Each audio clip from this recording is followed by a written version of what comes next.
Welcome to the Divorce Survival Guide podcast, where we have open and honest conversations about co-parenting, separation, divorce, and the hardest question of all, should you stay or should you go? I'm Kate Anthony, your divorce survival guide, and I'm here to help you navigate some of the roughest waters you've ever swum in and answer some of your toughest questions. I've been to hell and back, and now it's my mission in life to help you get to the other side of this process with your sanity and your heart intact. Welcome back to another episode of the Divorce Survival Guide podcast. Before I bring you my awesome guest today, Carrie Casden, I want to let you know that I'm doing something a little wild and crazy. Because the world is on fire. Literally, you guys, I live in LA. So my state has been on fire, and one of the fires, the Bobcat fire, has been really close to me. Not so close that I've had to evacuate or anything, but our air quality has been hazardous. I have an app that when it gets high enough, it calls it airpocalypse, and we've been seeing a lot of that lately. And I've been having this, between COVID and the fires and the state of politics and Ruth Bader Ginsburg. I've been having this overwhelming desire to flee. And this is a natural trauma response. When we smell fire, which we have been smelling for weeks and weeks on end. And listen, I'm in Southern California. This is nothing compared to what's been going on in Oregon and Northern California. So I just cannot, my heart goes out to anyone who's in closer proximity to more of these fires. My heart breaks for you. But it is a natural response that when you smell fire, that you want to flee. Right? That makes sense from an animalistic perspective, right? And I've been having this overwhelming feeling like I have got to get the fuck out of here. And then a couple weeks ago, my friend Jessie, who's like one of my oldest, dearest friends, we've known each other since we were 6. We started talking. She lives in Boulder, and we started talking about. She and her husband just bought an RV, and we started talking about doing like a crazy cross-country RV trip. And last week she called me and said, we were talking about this, and we had sort of tabled it, but her dad lives alone. She and her brother, she lives in Boulder. Her brother lives in LA, and their dad lives by himself in Massachusetts. And just got to a point where she was like, I need to go see him. And, we can't just get on a plane and go see our dads. And my dad lives, way out on Long Island. And so same thing for me. So we just decided, what? Fuck it. Let's just go. Let's just get in the RV and go. So, we're like 20 or something. Last time I did something like this, I was like literally in my 20s. So on Friday, I am getting in my car with my puppies, and we are driving to, just me and the dogs, to Boulder, where I'm meeting up with Jess. And then we are going to be getting into her RV and driving across country. We're going to each stay with our dads for a week, and then we're going to drive back. So it's probably about a 3-week trip. I am super fortunate that my ex was like, yep, go. And my son is not happy about this at all. And I would completely and utterly bring him, but his school is just too rigorous right now, and he can't miss, a couple weeks of school. So that sucks. So it's going to be me and Jess and the pups in an RV. And you can follow along on my Instagram stories, because I think there's going to be a lot in there. It's just going to be, it's super fun. But two almost 50-year-olds in an RV headed out to the East Coast. So here we go. Which brings me to the point of this, which is that I am going to be sort of, like I said, hitting the road. I'm going to be on the road. I'm not going to be as accessible maybe in the Facebook group as I would have been. We're going to have spotty Wi-Fi. Darlene may end up doing a couple of my intros for some of the upcoming podcasts. I may try to get them done before I leave, but we'll see. So I just want to let you know what's going on with me, that I'm going to be out and about in the wild, wild world, in the Wild West, literally. Yeah. So there you have it. All right. So to today's episode. Back to the serious stuff. This is awesome. So Carrie Casden is a business manager and a certified money coach. She works at Summit Financial Management in West LA. So the thing that I really like about Carrie is that she's not just dealing with women and their money and their divorces and stuff like that. She's actually looking more holistically at money mindset and coaching women towards financial wellness and helping them to understand their conscious and subconscious relationship to money, right? And so when she works with clients going through divorce and guiding them through this like overwhelming financial stuff that goes on when you're like getting a divorce, she does it from this perspective of not just like, let's make a budget, but also like, what is your subconscious relationship to money? What is your history around money? And I think this is a really, really, really important topic that we haven't necessarily delved into when we've been talking about divorce and your money before. So I'm super excited to bring you this conversation with Carrie Casden.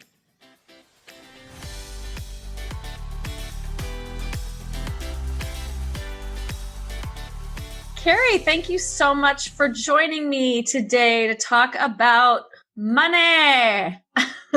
My pleasure. You know, everybody loves to talk about it. Yeah. We are having a conversation about, I guess, divorce and your money, right? Right. Yeah.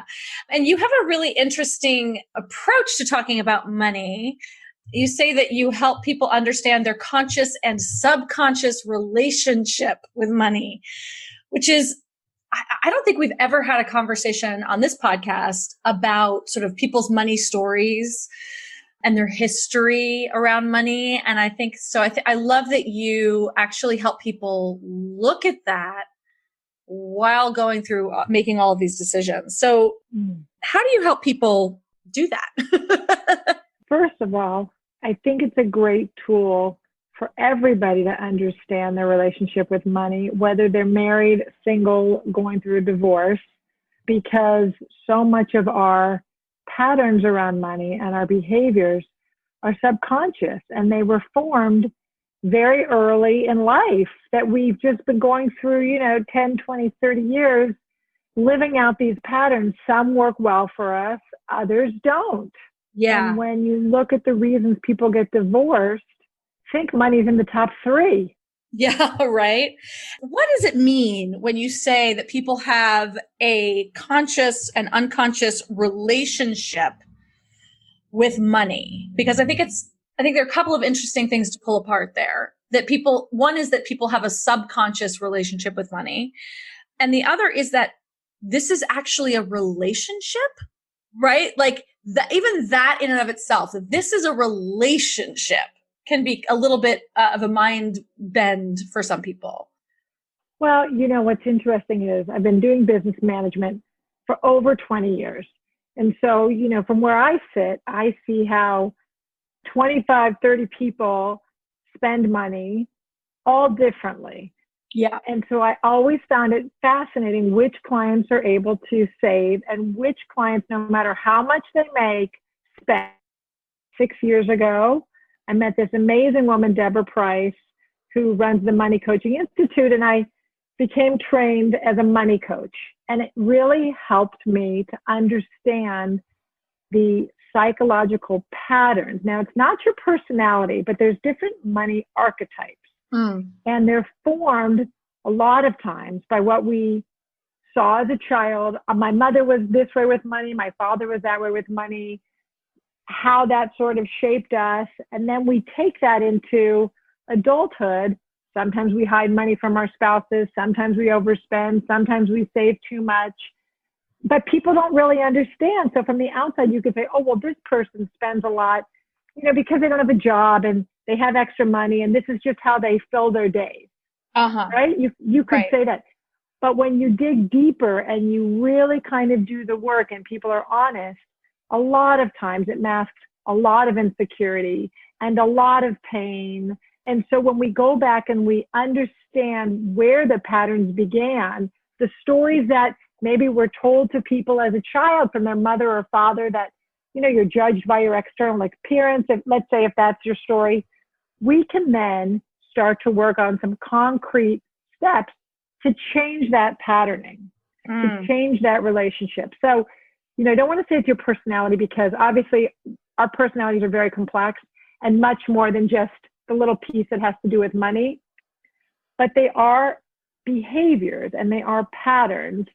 And the sooner you understand them and the sooner you actually can come up with some concrete, it's not going to change. Rome wasn't built in a day. And you can't go from being a spender to a saver overnight, but you can take concrete steps. And over time, it's the same kind of principle as, a nutritionist can give you a diet. Some people can stay on it, some people can't, right? There's always sort of some emotion attached with money and feelings that it represents. And if you don't really work on the feelings, it's much harder to stay on a budget. And when somebody's going through a divorce, a lot of times their financial landscape will change. Yeah. And so while a lot, and a part of what I do is say to clients, well, here's a budget and this is what you need to stick to. It's going to be much more effective if I'm speaking to you, understanding where you come from, because what I tell you will be different from what I tell somebody else to get it to work. So there's more than just spenders and savers, right? I mean, yes. I'm guessing that this is a lot more complex than just absolutely. spender and a saver, right? Absolutely. Yeah. Can you sort of talk about what the various types are? I can see them. Yeah. And, money represents so many emotions for different people. It represents security. It represents control. It represents generosity. There's a lot. Addiction. There are 8 main archetypes. And sometimes you could be, driven really by one or a few. The different archetypes, there is the innocent, there's the victim, the tyrant, the magician, the warrior, the martyr, the fool, and the creator artist.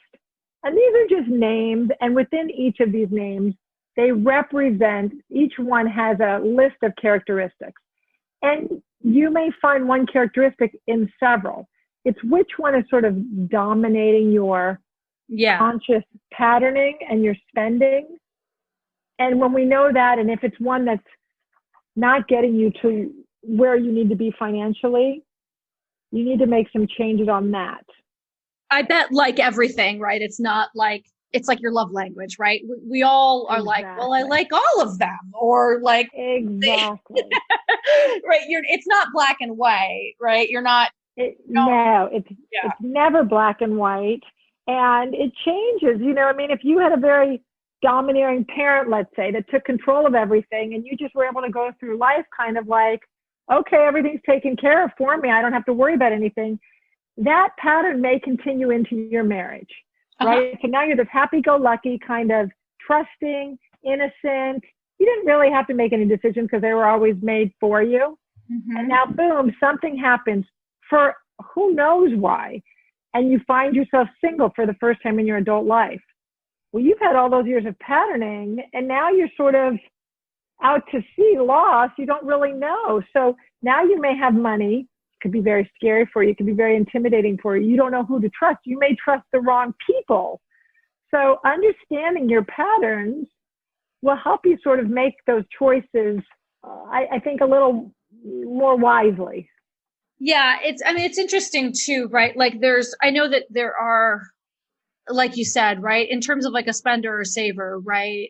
As a spender, it doesn't matter how much I know that I definitely fall into, if we're being that binary about it, right? I definitely fall into the spender category, right? And so I have to watch myself, because whether I have money or don't have money, right? I'm a spender. And so I will, if I don't have money, I can't spend that much, but I still have the urge to, right? But then it's all relative. Right. But then I also have that urge to spend when I get money in, right? I immediately want to spend it. Right. And you don't know why. So there's an emotion that it's fulfilling. It's hitting a something. It's hitting a, so we help clients uncover the why. Right. Why do some people feel whenever they have money, I'm going to spend, and again, it is relative because, if you make a little, you buy something for $100. And if you make a lot, you buy something for $1 million. Either way, I mean, I see it with clients. The more they make, the more they spend. So they're never getting ahead. They can make 10 times as much and they'll buy things that are 10 times as expensive. And other clients can make a fraction of it and they don't have the same needs and it's the same way too. Like some people are very generous and they're generous just to give. And other people are generous and they'll remind you how generous they are and they're a bit of a martyr about it and they're going to control you because they've given you money and they're going to say, oh, I can't do for myself because I gave to you because I'm so generous. I mean, it's like crazy what goes on with people and patterning, but I just see, and I work with a lot of people going through divorce, and a lot of times I've noticed they get stuck. And the financial piece, it becomes so overwhelming to them that besides the emotional piece, that is already enough to deal with. Now you have to deal with the financial piece. And then on top of it, there's legal jargon being thrown at you that maybe the first time you've heard stuff, it's a lot for one person to deal with.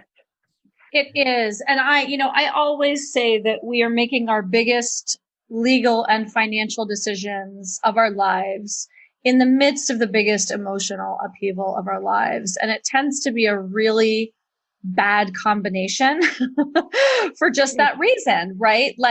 And that's sort of one of the reasons that I ask people to not rush into it, right? Because you want to be able to process the emotional side before you're making these financial decisions. Because as you're saying, finance it's not just about money. There's all of this emotional aspect to that too. And then you start to mix that financial emotions with like heartbreak emotions, whatever else. Oh, it's too much.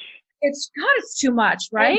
And people, I mean, and I see it and I don't want to this will sound very sort of, I don't want to generalize, but women tend to really be hard on themselves and they beat them. I can't believe I didn't know this and I can't believe I didn't know that. And I always say, you don't even know what you don't even know. I mean, how are you supposed to be an expert in all of these fields? And when they'll say, well, Carrie, how do you know this? I said, because it's all I do. This is what I've been doing for 20 years. If you ask me anything about the legal process, I mean, that would be another story. I wouldn't be able to answer the question. Right. But, right. You need to know. I said, at least I know. I mean, I think you have to get a support group around you. And I think, look, the more you can educate yourself financially while you're married, because nobody talks about when they're dating. I mean, can you imagine at 20 and you're dating someone and you say, let me just find out what your money archetype is before we take this relationship any farther? Yeah. And by the way, we should, right? But we don't. I mean, we don't. There's so much that we don't talk about or learn about when we're deciding who we're going to marry that we really should. And this is definitely one of them. We don't. And I always say, money is still the taboo that you're not supposed to talk about money. And there's so much shame and embarrassment. And I'm always amazed, even with my best girlfriends, and women don't talk to other women about money. They talk about everything else, very intimate stuff, but they don't want to talk about, even in a general sense. I'm not saying I need to tell you exactly how much I spent for this bag or this shirt, but to say, how much do you have in savings and how do you go about doing it? And picking the brain of maybe a friend of yours who has been a little more successful with their money patterns, their money behaviors. And I feel like it's an underutilized portion of friendship. Yes. That we should be, relying on our friends. It takes a village. I think you're right. And I think that what it does is it destigmatizes it. Yes. But it also, this is one of those things that women, it's interesting because just as we're talking about this now, I'm thinking about the ways in which women sort of weaponize money as a competitive tool against each other, consciously or unconsciously. I have a feeling that this is part of the construct, right? Part of the system that designer bags and diamonds and designer clothes. And we all know how much each of these things costs, right? And so when we wear our Gucci bag to a school event, we are telling all of the men don't fucking know. They don't know. They don't know who makes our shoes or a belt. They could care less. Right? But the women do, right? So there's a way in which I think that we do this for each other, right? So when you know, so-and-so shows up to the school event with her whatever, I'm like, oh, she must have this much money, right?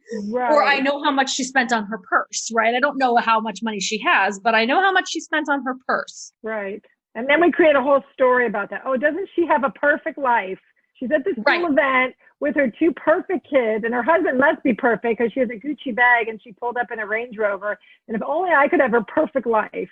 I mean, it's ridiculous. We know nothing about her. And we've created a whole story. And clients will come to me sometimes and they'll say, and this and this. And I always say, maybe she does. Maybe she doesn't. I don't know. It doesn't matter in your life. Maybe. Yep. But, you know, it is a proven fact that men that have wealthy friends become more successful because men are more likely, if I say, hey, I'm running an investment fund, will you invest? And you're my friend, a guy will say, of course, I trust my friend Joe, I'm investing with him. And women, if I said to you, hey, Kate, I'm doing an investment fund, all of a sudden it's like, ooh, Carrie just crossed the line. Now I'm uncomfortable. I don't think she should have gone there. I'm not sure. It's fascinating. Isn't that interesting? Because do we say I've got an investment fund or do we say I've got this MLM? Well, but I'm saying women are not investing as much as men. Right. And it is interesting. So the women, you know, they don't. Women are more afraid to trust their friends than men are. Not all, but statistically, women are less invested than men. And they feel like their friends cross the line when they say, you know, exactly. I mean, we can talk about Chanel bags all day long and that kind of stuff. But if we're talking about how we can make our money grow and maybe you want to take a little risk, all of a sudden, and I don't know why, women become very uncomfortable. Yeah. Yeah. And we should change that. We do need to change that. And it's interesting. I think it's also part of our sort of cultural decision. That's the men's job, right? That women abdicate so much of their responsibility and power around money. Wow. Right. When will that change? Well, yes, it'll change as soon as people listen to this podcast. I mean, it doesn't. I, you know, when I was doing research, you know, I'll ask women in their 50s, they don't talk about it. I'll ask, you know, I have cousins that are in their 30s, they don't talk about it. So the next generation, it still isn't changing. Yeah. Women are still signing prenups and they're so ashamed and they're so embarrassed that they're not even saying to anybody, should I, shouldn't I, what do you think? I mean, they're just, and then they come out, marriage is what, 50% divorce, 55% divorce? First marriages are. First marriages. So now imagine if you got a car and I said, Kate, there's a 55% chance you're going to crash. 55%. Do you want to know how the seatbelt works and the safety features, or are you just going to go for it? Right? I mean, think about it. We don't. We're like, I think it's great. I don't know. And I'm 24 and I'm going to make the biggest decision of my life. Right. And I'm 100% sure that even though 50% of the people around me. Yes.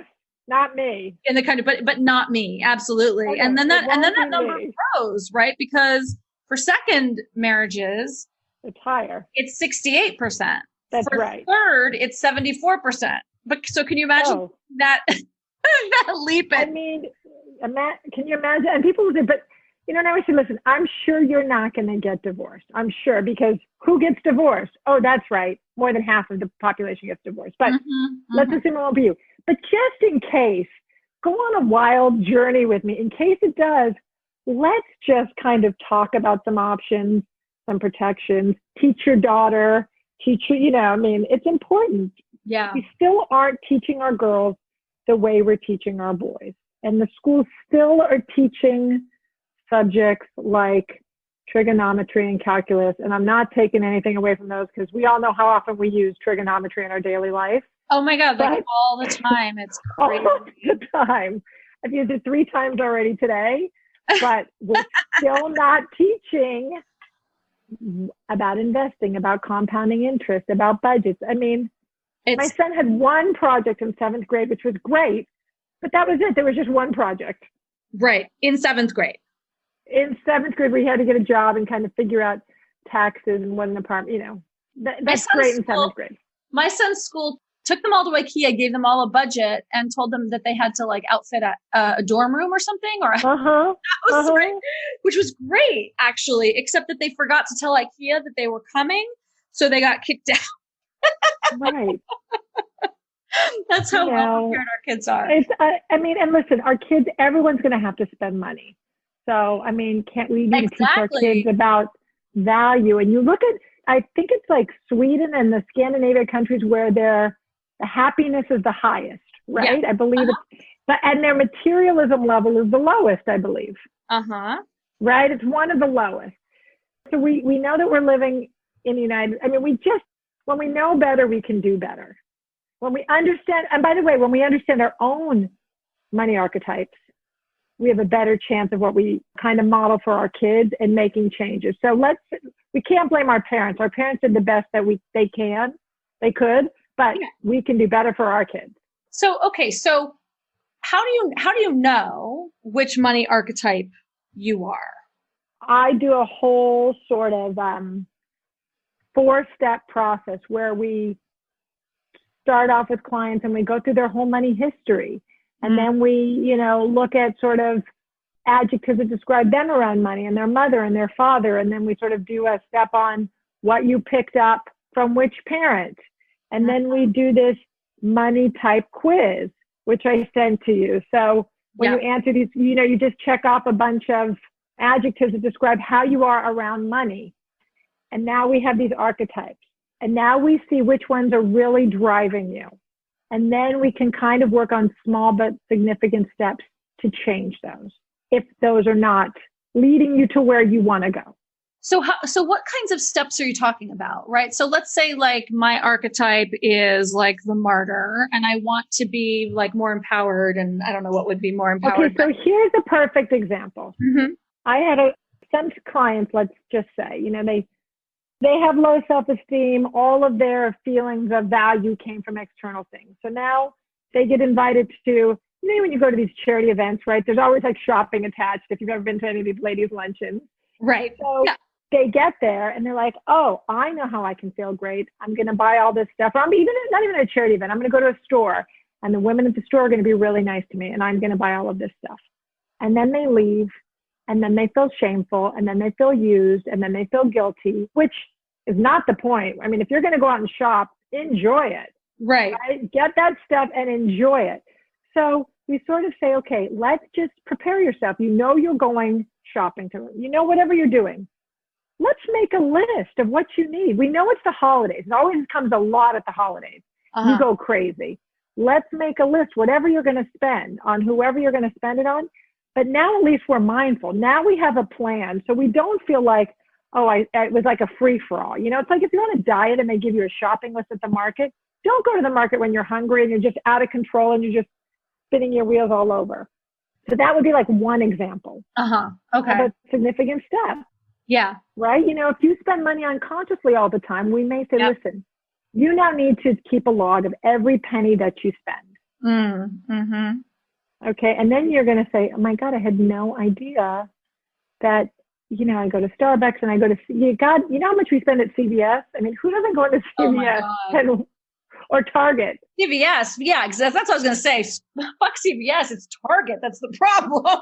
Oh no, but CVS, all of a sudden you're like, I could use more nail polish and I could use some eye makeup. I mean, right. You go in for a prescription and it's 150, whatever.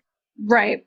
There's and it depends what it is. Sometimes it's meditation. Sometimes it's getting more in touch with the spiritual side. Just like that. Sometimes it's literally like you have to take off those online shops. They can't send you the emails anymore. You have to unsubscribe from those lists. But for some clients, that's a trigger every day. They're triggered. Yes, absolutely. Absolutely. Right? Yeah, totally. How does this fit into divorce? How do we, it's really important, right? I think this is fascinating. This is sort of because we can talk about dividing assets till we're blue in the face. That's right. If we don't understand what we do with the money that we have, that's right. Right? I know. And for me, this is, and I think it is for you too, obviously, Carrie, this is a women's empowerment conversation, right? 1,000%. This is a conversation about women taking responsibility and control for their own financial security and stability and futures. 1,000%. It's empowering. You're going to get a divorce, and your whole next chapter is going to be different. So while you're stripped of everything and rebuilding yourself, if you haven't already done this piece before, add it to the list. And it's a great time to do it now, because I can tell you, especially when it's just you, and if your financial reality is less than it was before, you're going to have to be hypersensitive to your patterns and your behaviors, because, your safety net may be gone. Absolutely. So the sooner you do this, and you're going to have different triggers, because if you're a spender, now you're single. So now you're like, well, I have to get my hair done more and my nails done, and I have to get new clothes because I'm out there dating, and I have to do that. Okay. So let's just really kind of now talk about, who do you want to be in this next chapter? What kind of people do you want to attract in this next chapter? And I always say, if you want to do that, I'm all for it. What can we do less? What can maybe you have a less expensive car. Maybe you don't eat out as much because you bought a dress. I notice with my clients that get in trouble, it's rarely one big expense. It's rarely like, well, if you just sell the plane, we'll be fine. It's that everything is inflated. Eating out, it costs too much. And the car is a little too much. And the school, people are like, well, my kids have to go to private school, and I have to do this, and I have to. Yeah. And when we say, really? Because what if you didn't? Now what happens? I can't move out of this house. Well, you're like a prisoner in golden handcuffs. Right. Yes. And you don't want that. Right. And this goes to, I think the biggest financial mistake that women make in divorce, which we've talked about on the podcast in the past, is fighting to keep the house. Because that's a big one. We don't think beyond, the next couple of years. I know for me, I was like, sure, I totally want to keep the house. And then I did the math, and I realized that, sure, while I got spousal support for 2 years, by the way, I was going to be able to stay in the house. But beyond that, I couldn't afford that mortgage. I couldn't have taken that mortgage on. No. And, I always, when I work with women going through divorce, because, I do divorce coaching, and I really do the financial piece of it. You can't tell them everything at once. So when they come on day one and their husband has just walked out and they say, I'm going to have to sell the house, I'm going to have to do this, I'm going to have to do that, I try to slow them down. Yeah, me too. Because a month, 2 months, 3 months later, they're feeling a little more empowered. Yep.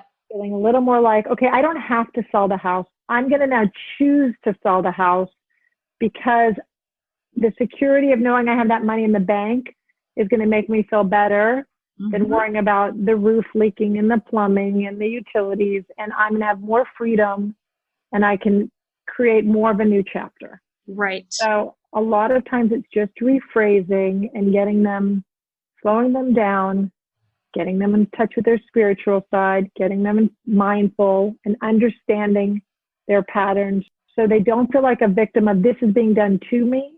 And instead it's, I had a client one time who got a divorce, and she kept saying, it's not fair. It's not fair. He gets to live his life and not really be affected, and I have to make all these sacrifices. And I said, wait a second. You weren't happy, right? He wasn't a good guy. No, he wasn't a good guy. You wanted out. Okay. So now you have peace. What's that worth? Right. Should be worth a lot. Absolutely. It'd be worth a lot more than a Range Rover to live a peaceful life.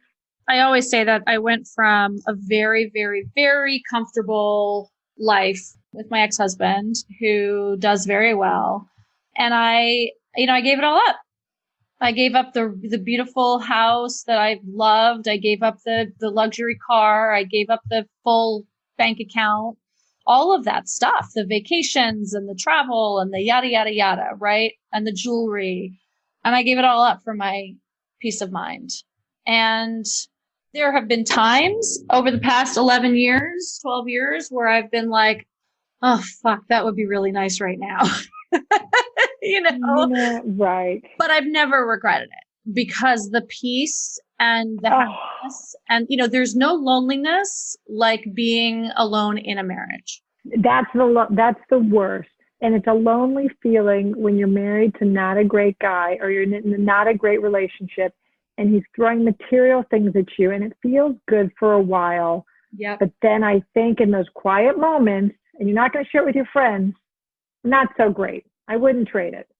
Right. Exactly. You sell your soul a little bit for the material stuff. And I like, we all like nice things, but not at that cost. Not at that price. Exactly. Not at that price. Nope. My soul and my integrity and my happiness. Because at the end of the day, we all see with this pandemic, none of us are wearing those clothes because none of us are going anywhere. None of us are seeing our friends. My shoes are all looking at me like, really? So if this hasn't taught us what are we on this planet to do? Yeah. And what do we want to do? And what do we want to teach our children? Just because you have it. One time I had a client and she was a spender and the husband said, oh, it's fine. We can afford it. And I said, just because you can afford the alcohol, you shouldn't be an alcoholic. And it's not bringing joy, right? Such a great point. Exactly. Well, that's the thing. That's the thing is that I think that when I first got out of my marriage and when I was in my marriage, I was spending like crazy because I was trying to fill a hole that was really. I hear that all the time. I'm not going to get support and love, but I'm going to get a great closet. I've heard that many times. And I don't even think I was doing that consciously, by the way. No. But it's man, oh man, right? That's something else right there when you're like trying to fill this emptiness. Mm-hmm. And then now we're in the pandemic. I don't give a shit, but I also don't really give a shit. I see people with like Gucci purses or like whatever, like really high end purses. And I think that looks really uncomfortable. I don't think I would want to put my stuff in that. No. But if I did want it, if it was really important to me, at this point, I would have to save for it. I would have to plan for it. I would have to budget for it. And I could buy it for myself, but it would cost me something. And it would mean something to me to have done that for myself. And what I have found is a lot of times when you have to do all of those steps, you think, not always, but sometimes you think, you know what? It's actually not that important. And if it is, you really appreciate it and you really savor it. I try to teach that to my teenage daughter, about creating habits. At this point, look, they can all get a thing from the drugstore and they can all go to Starbucks and you think, well, it's just a couple of dollars, but it's the habit. The habit of not knowing how to do your own nails and always getting a manicure every week at 15, at 16. I said, I don't think you want to get in that habit. It's a habit of going to Soul Cycle. And I'm not knocking Soul Cycle, but if you're spending $35 in an exercise class when you're young, I have people that say, well, I have to work out with a trainer. How am I going to get in shape? Right. I've always worked out with a trainer. What am I going to do? And I think, one day it's, as my dad used to say, it's easy to go up. It's harder to come down and be happy. The secret in life is to be happy with what you have because there's always somebody with more. There's always somebody with more and there's always somebody with less. Yep, absolutely. And that kind of brings us back to that conversation about women talking to each other and actually having these conversations and not first of all, not making assumptions about people based on what they have. Some of the women I know who are dripping in diamonds and Gucci are some of the most miserable in some very unhappy and abusive relationships, right? So how do you suggest that women have these conversations? Because I know that's a really big part of what it is that you believe in and that you want to change. I believe we get together and we have sort of divorce support groups when somebody's going through a divorce, it's great to have a safe place to go. It's like when we all had babies. And I remember when I had a baby and I was in a baby group. And you're sitting and you're like, I don't know what to do. My baby won't sleep. And there was one person that said, oh, if you turn your baby sideways, or you do this, or you feed him this way, and it helps. It just helped for that moment. And then it's going to change. And you think I'm the worst mother ever because my baby's crying. I mean, it's just, we have to stop beating each other. We have to first stop beating ourselves up. And we have to be supportive of each other and say, it's okay. I mean, every client that I meet with is, 90%. I'm so embarrassed. I'm so embarrassed to even tell you. Don't be embarrassed. You've been busy doing other things. It's very common. But let's change it now. We can't go back. Let's just go forward and make changes as of today. They say, well, what can I do now? I'm 40. What could I do? I haven't worked. What could I do? I said, listen, one day you're going to be 60. You might as well be 60 having worked for 10 years. Or say, I'm 60 now. What am I going to, you just have to start today with step one, whatever step one is, and just moving forward. That's what I would say. Just whatever it is. And if you move forward and it's the wrong step and you go back this way, at least you're moving forward. At least you're trying to work on yourself. Yeah. So interesting. One of the experiences I've definitely had as an adult, right? And I think that this is rare until you become an adult and probably a mother, is finding those safe spaces, finding those safe places, like you said, like a divorce support group is always a really good place to have those conversations. I'm in a really large moms group, but it's local. It's a local moms group, but it's also has for a long time been sort of like the best and safest moms group around. It's like not one of those places where you get shamed and there's no, like, it's just real fucking people, right? That's it. And I know that there have been times where a woman has just finally said, hey guys, I need help. I've done it. I've seen it done. When women share their most authentic vulnerability with a group of women, amazing. Fucking magic. It's amazing. Happens. I always say, people, human nature, you want to help those in need. So if you can, if you're brave enough to say, Kate, I'm struggling and I need help, it's amazing what comes your way. I mean, it really is. I'll tell you, I was going through something in that group. I posted a long story, but I haven't really talked about it here on the podcast, but going through healing from my eating disorder, my history of eating disorders, which I think probably have talked about a little bit, touched on, and in sort of quitting dieting and going through my process, I had gained weight and I had outgrown all of my clothes. And I was like, I don't know where I'm going to land, right? As I go through this process, I'm going to fluctuate. I don't know where I'm going to land. I don't want to go out and buy an entirely different wardrobe, but I also hate getting up every day and not having any clothes to put on. And hundreds of women emptied out their closets for me. It's amazing. It's amazing. And they were like dropping them on my porch. I was like, and it was like, and that's the kind of thing that happens when women just say, like you said, when we open up to each other. And I think money is one of those things. It's almost like the last frontier, right? I think it's really easy for women to talk about body image stuff.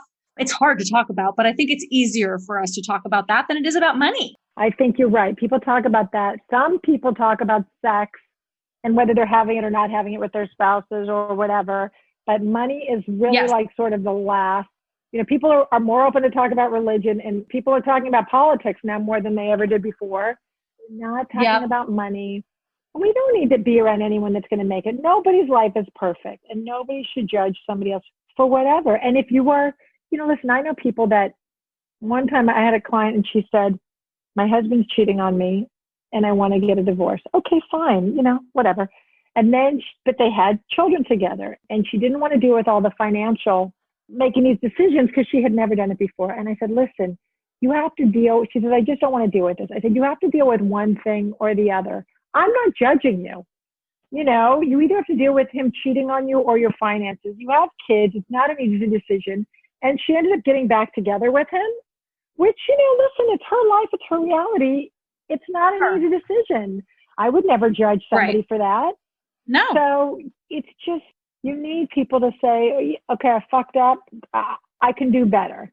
Don't judge me for it. Don't crucify me for it. Because trust me, I do that to myself in private. Can you just say it's fine? Let's just keep rolling with the punches. Let's just keep moving it forward. We all make mistakes. And if I tell you as my friend of a mistake I made, please just hear me. I've already beat myself up. I'm looking for a little support and encouragement. Yes. And I do think that as women, I think, first of all, I think the more vulnerable we are in our expression, the better, right? Like the more openly we are received by other women. And I also think we have to know who our people are, right? You got to know where, because it's not safe everywhere. That's just the truth. Not safe everywhere. It's not safe everywhere. And, to tie it back into money, sometimes, I'm not going to say always, when you're unhappy and you've created this materialistic world to mask that, there's nothing that you like better than having all these other materialistic friends, which quite often are also sort of shallow and unhappy, and how misery loves company. Those aren't always the best ones to have in your corner to really be authentic. They're really not happy. I'm not saying always, but we all know there's women that, you're afraid to say, oh, she's going to be so happy that I'm unhappy. Like, and maybe that's where the fear comes in. I don't know, but we just need one or two go-to people. I like to think that we provide a very safe space when people come to us and they say, I need money help. It's like, let's do it. Let's do this. You got it. Right. And I'm going to help you until you have it on your own. I'm going to ride along the bike with you until you have it on your own. Yeah. Well, I'm going to teach you how to fish, I always say. Yeah, exactly. Exactly. Right. Because like you give a woman a budget, you're giving her a fish. You teach her about her money story and what her patterns are and help her like uncover what all of that, then you're teaching her how to fish. And you know what, if you're on a budget and you found yourself with a new Gucci bag, I'm not going to beat you up. Okay, fine. Let's, we had a little setback. Okay, let's keep moving forward. Right. Again, let's keep moving forward and try not to make the same mistake twice. Yes, absolutely. So let's keep learning from it. So, all right. I mean, I just love this, that the place to start in this is with these money personalities and these archetypes. Yeah, they're not personalities, they're archetypes, because they're really patterns and behaviors. And it's interesting if you do it to see, oh, maybe this is why I had problems communicating with my husband. Maybe this is why I'm having problems communicating with my children. Maybe, not always, but sometimes if you're a tyrant with money, and you're very controlling, I don't know, you could be controlling with other things. May not serve you so well. Maybe that's the only place. Gee. Right?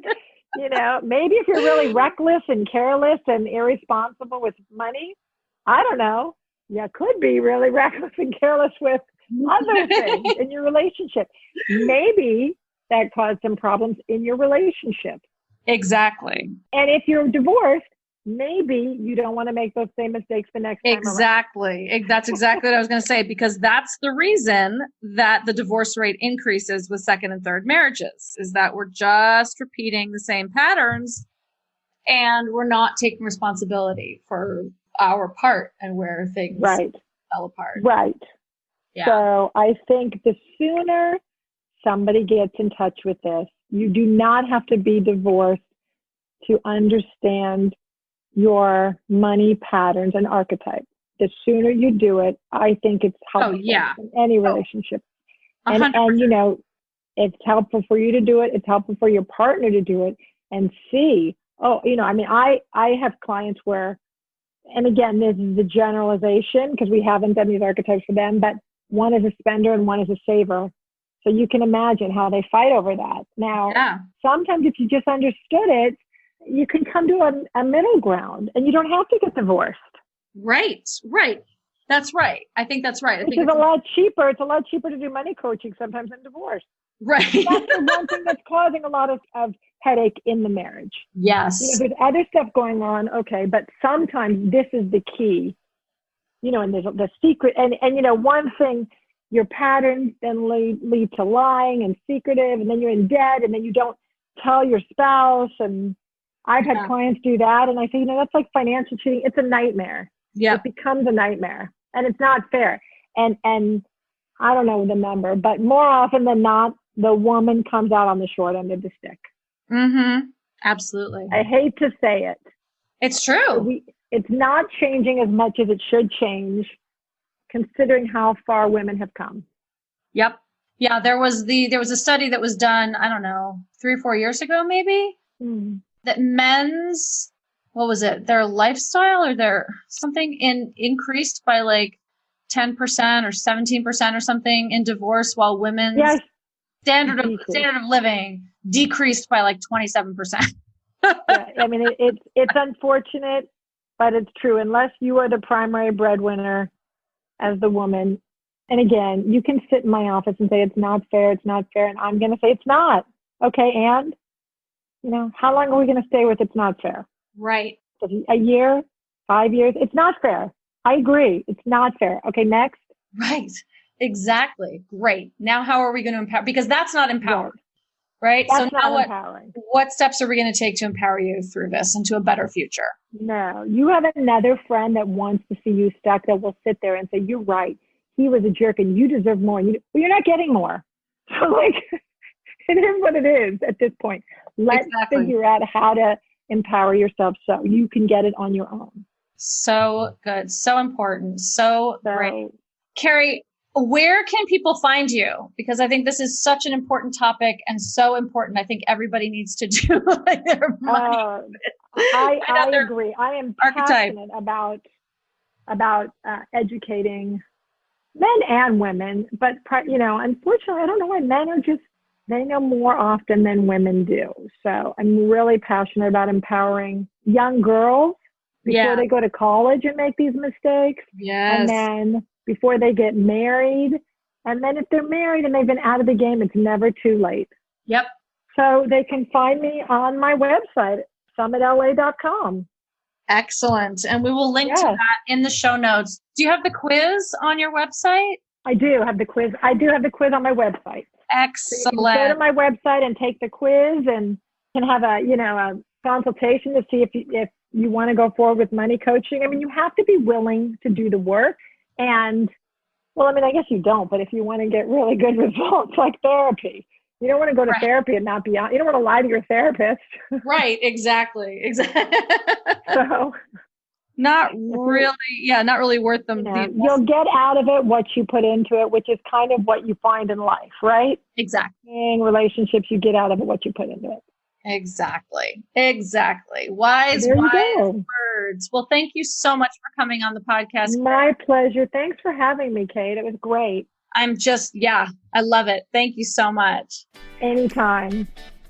Thanks for tuning in to another episode of the Divorce Survival Guide podcast.